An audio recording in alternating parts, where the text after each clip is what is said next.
Hello, this is Mr. Daniels, and we are going to be reading Freak the Mighty, Chapter 1, The Unvanquished Truth. I never had a brain until Freak came along and let me borrow his for a while. And that's the truth, the whole truth.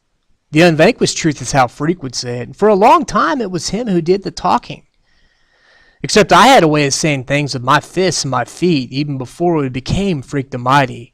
Slaying dragons and fools and walking high above the world. Called me Kicker for a time. This was daycare, the year Graham and Grim took me over. You see, I had a thing about booting anyone who dared to touch me, because they were always trying to throw a hug on me like it was a medicine I needed.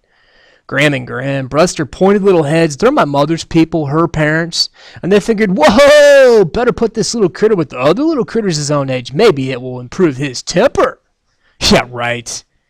Instead, what happened, I invented games like kickboxing and kick knees and kick faces and kick teachers and kick the other little daycare critters. Because I knew what a rotten lie that hug stuff was. Oh, I knew. That's when I got my first look at Freak. That year of the phony hugs. You know, he didn't look so different back then. We were all of us pretty small, right? But he wasn't in the playroom with us every day. Just now and then he'd show up. Looking sort of fierce is how I remembered him.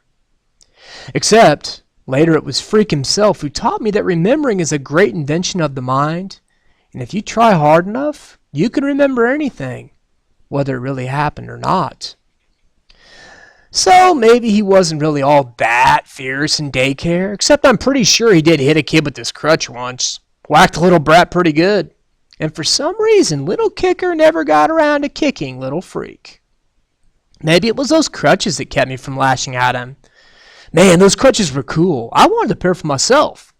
And when little Freak showed up one day with these shiny braces strapped to his crooked legs, metal tubes right up to his hips, why, those were even more cool than crutches. I am a robot man, little Freak would go, making these weird robot noises as he humped himself around the playground. Like he had robot motors inside his legs going And this looked like, don't mess with me, man. Maybe I got a laser cannon hidden inside these leg braces. Smoke a hole right through ya. No question. Freak was hooked on robots even back then.